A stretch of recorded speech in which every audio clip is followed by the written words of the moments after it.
Kalau banjir aja nyalainnya pemerintah. Gak ada yang bercanda. Canda sampah. Lu yang bicit sih. Lu tuh hidup nggak cuma buat sekarang doang bro. Kita tuh hidup buat cucu kita, anak kita nanti. Welcome to the podcast Demon Ngobrol. Yeay, selamat datang lagi di podcast Demon Ngobrol. Masih barengan si Kang Pandi di sini. Masih dengan orang yang biasa aja. Dan hari ini gue mau ngajakin ngobrol kawan lama, tapi nggak lama-lama banget. Kawan baru, tapi ya bisa dibilang cukup lama juga. Dia lebih biasa aja sih sebenarnya dari gue. Diki Dwi Alfandi. Halo. Yeah. So what's up bro? Oh ya, sip. Minum dulu lah.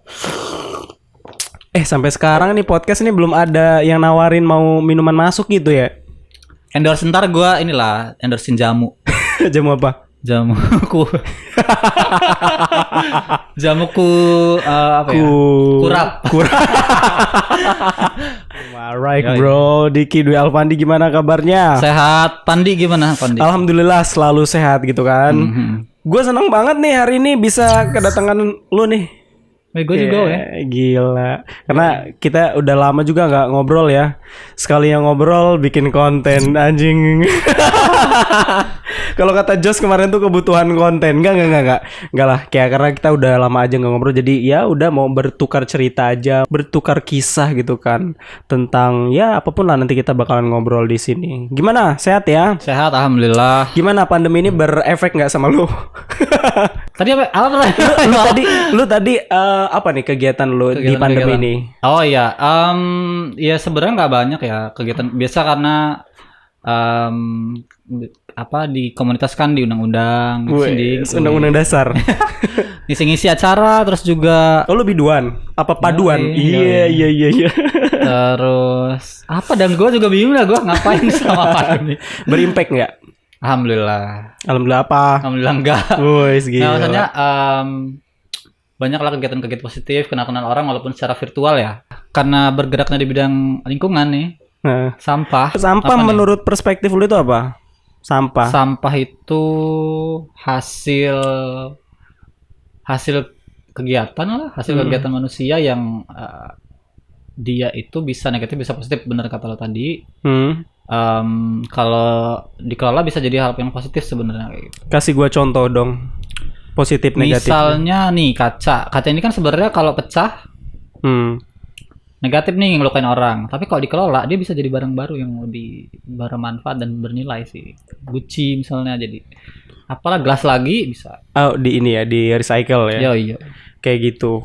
Kenapa sih ngomongin sampah di awal kayak gini? Karena brother gue nih, Bro Diki ini cukup aktif juga di kegiatan-kegiatan komunitas. Salah satunya dia itu meng-create sebuah kegiatan, meng-create sebuah komunitas yang menurut gue cukup epic. Dan teman-teman mahasiswa mungkin di Provinsi Lampung yang aktif di dunia komunitas, di dunia keorganisasian pasti cukup kenal dengan brother gue satu ini. Apa yang membuat lu bisa tertarik dengan sampah? Iya sebenarnya proses yang panjang nih. Jadi kalau ngomongin ketertarikan soal sampah tuh sebenarnya dari kecil juga. Ini jarang sih gue cerita ke orang-orang. Jadi ceritanya dulu gue waktu kecil kayak masih SD itu hidupnya berpindah-pindah. Kayak anak kucing dong. Ya jadi nomaden. Jadi gue pernah tinggal di Bandar Lampung ya. Di Lampung. Di Bandar Lampung gue pernah. Lampung Timur juga pernah. Metro, Lampung Barat juga pernah. Di Bandar Lampung juga di beberapa tempat. Dan gue ketemu dengan berbagai landscape lingkungan yang bermacam-macam nih. Ada yang di atas bukit, di pinggir sungai, di tengah kota, di pinggir pantai juga pernah. Sekarang di pinggir sawah nih, mewah.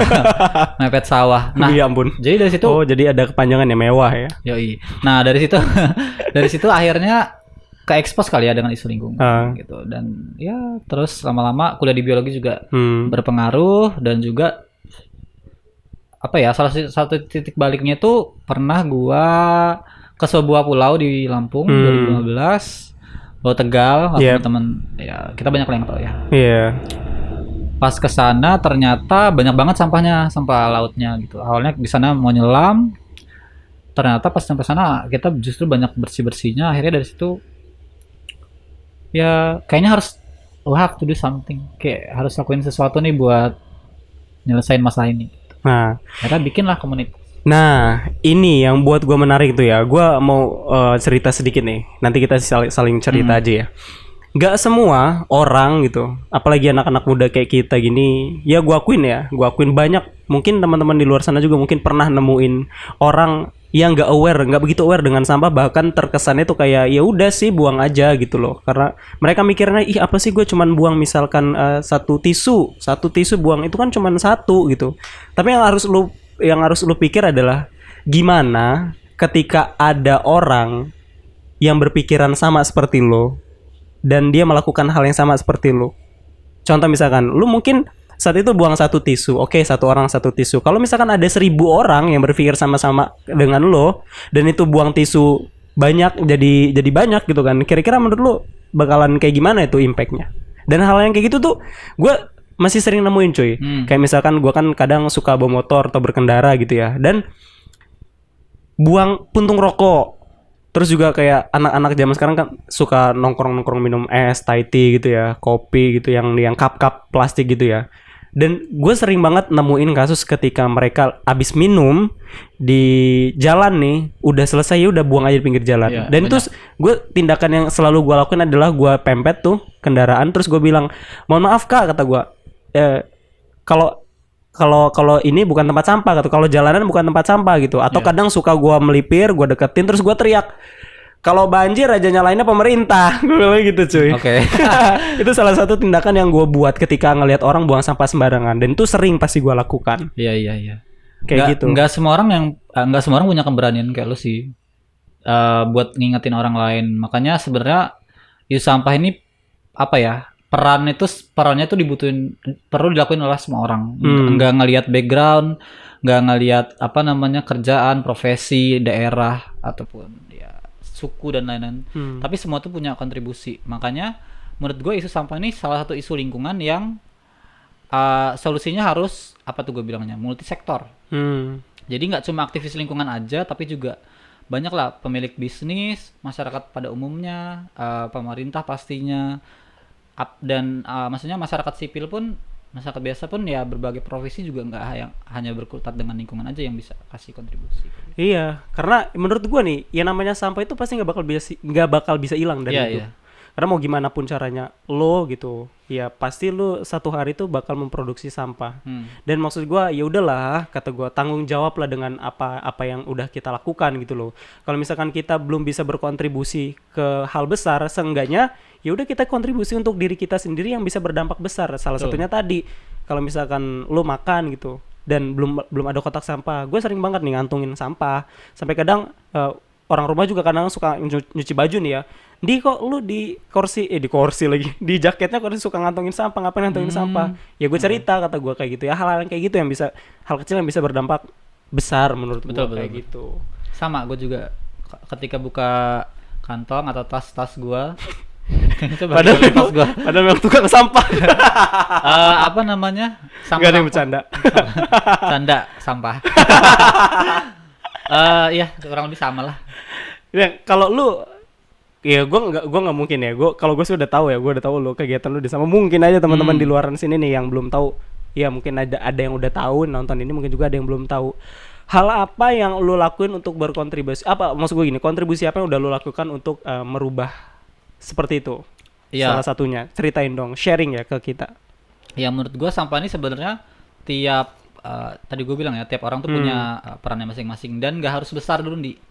Sebenarnya kalau dari hal-hal paling kecil kayak nggak bawa apa tuh plastik sekali pakai, misalnya kresek ataupun sedotan, itu juga udah bisa berkontribusi. Cuma dan gue yakin semua orang punya kapabilitas atau apa ya, kemampuan untuk itu gitu. Yep. Cuma kalau mau apa kasih dampak yang lebih gede lagi, bikin itu yang pengen gue coba lakuin dengan cara membuat platform atau wadah yang bisa menaungi orang-orang untuk kita bareng-bareng nih ngelakuin ini sama-sama biar dampaknya akumulatif. Jadi satu dampak sekian puluh orang misalnya, kalau dikumpulkan jadi banyak. Dengan cara gue bikin komunitas. yaitu gejala kebersihan. Iya, Yes. tau lah ya. Yes, that's good, bro. Dan menurut gua itu penting banget untuk mewadahi pemuda-pemuda. Iya, Ya kan? Karena ya pemuda-pemuda kayak kita pasti perlu wadah untuk menyalurkan bakatnya dan bakat dan idealismenya ya gitu iya, kan. betul. Dan di sana itu ada apa aja? Di gejala kebersihan. Yes. Jadi kita emang fokusnya karena di Lampung ya. Hmm. Jadi kita fokusnya itu lebih ke sampah laut karena Lampung nih banyak nih apa namanya Pantai. garis pantainya terpanjang kedua nih kalau menurut data Ya. ya. Terpanjang kedua di Sumatera sih. Lu kasih tau biar kelihatan pinter. Oh iya, terpanjang kedua di Sumatera nih apa namanya garis pantainya. Jadi dan juga Bandar Lampung nih khususnya kita kan letaknya di pinggir pantai ya. Yes. Letaknya di pinggir pesisir gitu. Pesisir. Makanya Teluk. sebenarnya ya sampah yang dari kota nih Hmm. yang kita semua hasil itu bakal ngalir ke laut dan ngalir ke sungai dan berakhir ke laut. Dan di isu sampah ini yang paling terdampak tuh masyarakat-masyarakat yang di pesisir nih. Hmm. Maksudnya biota-biota, maksudnya laut dan biotanya serta masyarakat yang tinggal di daerah pesisir maupun pulau-pulau kecil karena mereka biasa menggantungkan hidupnya dari laut gitu. Yes. Nelayan. Lu juga tinggal di pinggir pantai kan Iya, ya? benar. Tahu sendiri. Jadi selain apa hasil laut juga pariwisata biasanya. Lampung kan juga terkenal sama pariwisatanya. Dan ini sebenarnya relate juga dengan pengalaman gue dulu yang gue bilang tadi. Iya. Gue terinspirasi dari sampah waktu gue pulau kecil itu kan tempat wisata tuh. Ketika dia banyak sampahnya apa ya daya tarik wisatanya jadi menurun dan gue nggak mau itu terjadi karena kita di Lampung ini salah satunya apa ya pariwisatanya lumayan berkembang lah bisa dibilang salah satu yang paling menarik. Ya ini balik lagi ke Gajala ya tadi. Kenapa gue bikin Gajala ini jadi platform buat anak-anak muda karena Yes. sebenarnya anak-anak muda nih terutama itu salah satu penyumbang sampah paling banyak karena kita aktivitasnya tinggi kan. Mobilitasnya tinggi, pertama suka jajan, Yes. suka hangout, Bob. suka nongki, Yap. suka apa lagi nih? Ya suka Lagi.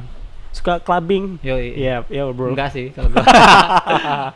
Ya gitu, makanya kegiatannya banyak. Jadi kita tuh sebenarnya penyumbang juga pemuda-pemuda itu dan kita harus ngerasa bersalah dari situ.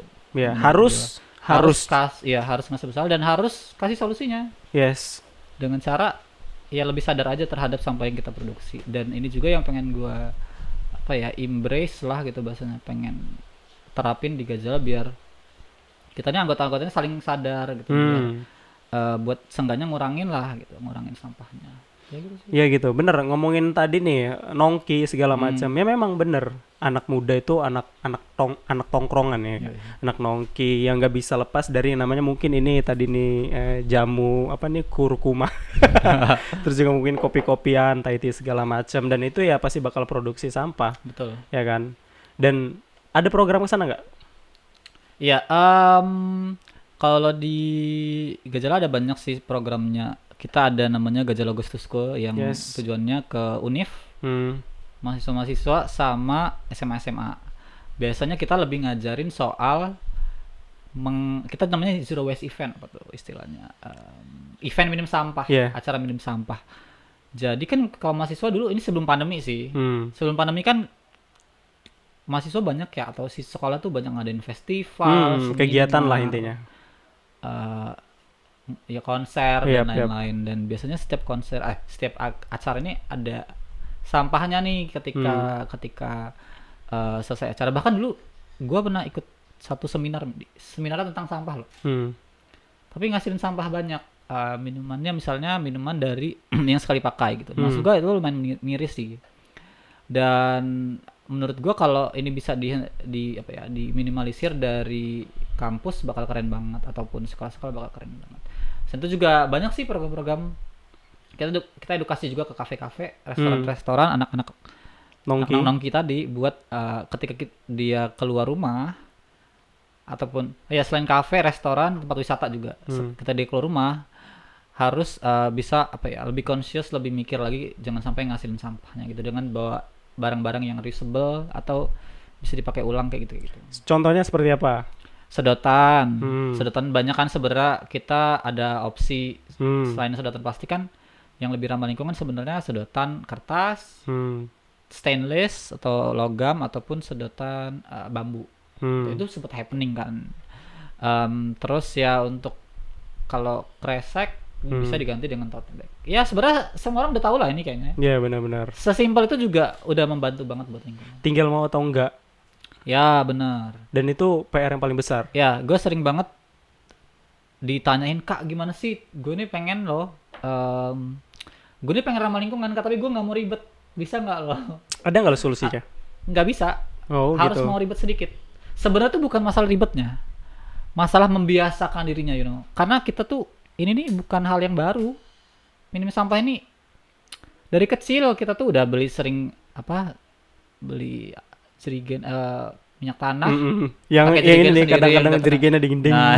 ding ding gitu iya ya. kan. Terus beli kue juga pakai daun pisang, apalah semua pakai daun pisang, semua tuh yang ramah lingkungan. Ke pasar lo inget nggak, ibu lo bawa Bener. wadah sendiri, bapak lo bawa wadah ayam sendiri. Oh I see. Berarti kemajuan zaman juga berpengaruh. Ya makanya sebenarnya gimana caranya kita bisa kembali lagi ke kita yang dulu gitu, jangan terlena oleh zaman gitu sih. Menurut gue itu salah satu hal yang penting. Dan cobalah mengingat kearifan budaya kita yang dulu gitu, kita coba adopsi lagi. Kan ini ya sebenarnya itu juga sambil menjaga identitas negara juga. Wah, anak muda Indonesia sekali. Obrolan kita Ya, kali ini asik. bermakna sekali. Ya, Tapi mungkin ada aja nih orang yang nonton ini bilang apa sih bacot gitu. Gimana Bicit. tanggapan lo Waduh, nggak dengan bisa. orang-orang seperti itu? Lu yang bicit sih. But anyway pasti ada cuy. Pasti Pasti. banget. Kayak misalkan kita ngobrol hal positif gitu kan, kita berbuat edukasi, misalkan turun ke lapangan, itu tuh pasti ada aja orang yang nyinyirin kayak ya gitu. justru kalau buat gua yang kayak gitu justru yang perlu diedukasi, di apa tuh di rangkul. Yes. Nah, dirangkul justru yang kayak gitu. Karena sebenarnya hidup minum sampah tuh banyak caranya, guys. Banyak caranya, dan mungkin yang kepikiran sama orang-orang tuh yang ribet-ribetnya aja, padahal sebenarnya yang simpel-simpelnya juga banyak gitu. Dan untuk hidup minum sampah tuh nggak harus lo completely 100% nggak ngasilin sampah, which is impossible Hoax. menurut gua. Iya, Ya. impossible, Tapi at least mengurangi, mengelola, memilah itu juga udah membantu gitu. Dan emang untuk hidup minim sampah tuh proses, it's a process. Nggak bisa langsung 100% bisa mengurangi sampah. Dan kalau kita tuh ada istilahnya gini, lebih baik dibandingkan 2 orang atau 1 orang yang 100% hidup minim sampah, nggak ngasilin sampah sekali. Gimana ya jelasin? Dibandingkan yang tadi yang sedikit orang hidup minim sampah tapi secara 100%, itu lebih baik banyak orang tapi nggak 100%, karena dampaknya lebih besar. Kalau kita dilakuin bersama-sama itu lebih impactful sih. Yes, benar. Berarti poinnya seperti yang lu bilang tadi ya. Lu membuat suatu wadah dan itu bisa menjadi akumulatif. Ya benar. Dan kita juga di Gajala juga kita berproses sama-sama. Yes. Berproses buat minim sampah. Wah, gila sih. Sekarang gini, gua mau buat suatu sketsa. Suatu sketsa. Misalkan lu tolong jawab apa yang gua tanya. Gua berperan sebagai orang nyinyir yang orang tanda kutip bandel. Aduh. Untuk bisa apa sih lu gitu. Dan lu coba untuk kasih solusi dari setiap pertanyaan. Misalkan kayak tadi ya. Are you ready, bro? Susah ya. I will try my best. Yes, good. Oke, pertama misalkan gini. Lu bilang tadi sekarang ini apa-apa kan serba cepat. Ngapain repot-repot kayak gitu? Kalau ada yang simple. Lo tuh hidup nggak cuma buat sekarang doang, bro. Kita tuh hidup buat cucu kita, anak kita nanti. Dan kalau misalnya lingkungan rusak gara-gara lo nih sekarang, lo ntar mau hidup di mana? Kalau sekitar lo banyak sampah, laut lo banyak sampah, lo nggak bisa liburan, lo nggak bisa main bareng anak-anak lo. Anak-anak lo juga nggak bisa ngelihat penyu misalnya di laut, ikan. Nah, lo nggak boleh egois lah, harus kita hidup bersama-sama nih, nggak cuma sendirian manusia. Kayak gitu. Iya. Ya mudah-mudahan. Itu ngena sih menurut gue, itu Lumayan poin yang kena. Karena lu men-trigger dia untuk coba nanti mikirin lu punya anak. Coba ntar lu pikirin masa tua lu masih bisa nggak kayak happy kayak lu sekarang. Dan menurut gue kalau lu sadar nih yang nonton ini, ketika brother di kita di ngomong kayak gitu, harusnya lu langsung kena trigger sih. Kalau lu orang bener, halah kakak bener-bener amat gitu loh. Ngapain sih kita jadi apa sih, kayak misalkan apa ya istilahnya, yaudah sih happy aja gitu mumpung masih muda. Gimana? Ya lu ntar masa tua lu nggak happy sih. Wah, lo gimana? Ya jadi happy-nya harus berkelanjutan guys. Dari muda sampai tua. Kalau yang lu tahu gimana? Negara-negara luar tuh mengolah sampah. For example, Kayak Thailand. Kebetulan gua pernah main ke sana ya. Woi, Hap. sama dikit hap. Jadi kalau di Thailand tuh mereka tinggi banget tingkat recyclingnya atau daur ulangnya. Jadi setiap cup nih minuman itu mereka punya sistem yang terintegrasi untuk ngumpulin si cup ini buat di recycle jadi cup lagi. Jadi bahkan menurut data tuh 70% sampah mereka itu udah terrecycle, terdaur ulang. Jadi apa ya? Warganya juga lebih ngerasa lebih ngerasa conscious buat pakai karena ini hasil daur ulang. Mereka ngerasa lebih lebih nyaman lah gitu, nggak terlalu merasa bersalah. Sedangkan di Indonesia kan susah banget nih untuk recycling, gue nyebutnya recycling rate bahasa Indonesia itu Tingkat tingkat daur ulang di Indonesia, persentase daur ulang tuh rendah banget, cuma 6%, 6,5, sekitar 6,5%. menurut data pasti. Data BPS. Guys. Ya sekitar 6,5% itu kecil banget kan, apalagi Indonesia luas dan kita produksinya tinggi. Benar. Nah, makanya ini salah satu hal yang perlu kita pelajari sih dari Thailand gitu buat bikin sistem pengelolaan sampah yang terintegrasi. Itu kalau Thailand. Kalau Filipina mereka fokus ke pengurangan sampahnya. Jadi kalau misalnya tadi event-event gitu, karena gini, kalau Filipina tuh mirip Indonesia kan, letak geografis. Kepulauan. Kepulauan kecil ya, kepulauan. Jadi mereka lumayan peduli banget karena kalau sampahnya banyak akan berpengaruh ke pariwisata. Ya, ke laut, ke pariwisata. Sedangkan mereka sangat menjunjung tinggi tuh ke pariwisata sama lautnya. Jadi mereka fokusnya di pengurangan, khususnya kalau acara-acara itu mereka minim sampah. Kayak waktu gua di sana itu ada acara, kita benar-benar nggak ada barang sekali pakai di ruangan. Jadi di ruangan kegiatan tuh kita semua pakai tumbler, pakai barang-barang yang bisa dipakai lagi kayak gelas kayak gini, terus name tag aja sampai pakai ulang. Jadi name tag yang gue pakai tuh adalah name tag yang udah dipakai oleh orang-orang sekian tahun yang lalu gitu, dipakai terus. Yes, minim sampah dan minim budget. Iya, lo nggak beli lagi kan? Iyalah, hemat. Banyak sih banner juga pakai ulang. Non dekorasi, jadi kegiatan tuh nggak yang balon-balon, styrofoam, minum dekorasi, terus itu makanannya juga nggak pakai packaging sekali pakai, banyak lah pokoknya. Kasih closing statement buat teman-teman mereka supaya bisa tertrigger. Ya oke, buat teman-teman khususnya pemuda nih ya, kita tuh sebenarnya banyak yang kita tuh penuh inovasi, kita penuh kreativitas, dan isu sampah ini udah sesuatu yang nggak bisa kita diamin lagi gitu. Kita harus give action. Kita harus kasih aksi dengan cara paling simpel. Kita tuh bisa ngurangin sampahnya ketika misalnya teman-teman dari mahasiswa ataupun dari sekolah-sekolah ngadain acara nih. Paling simpel adalah ngurangin penggunaan plastik-plastik sekali pakai, misalnya kotak-kotak snack, styrofoam, sedotan-sedotan plastik, biar eventnya minim sampah dan juga minim dana teman-teman. Jadi nggak cuma buat lingkungan bermanfaat, tapi juga buat kesehatan juga pasti, dan buat perekonomian, kemahasiswaan dan kesekolahan kita dan juga komunitas itu. Jadi sebenarnya banyak manfaatnya gitu. Jadi harus lakuin ini mulai sekarang.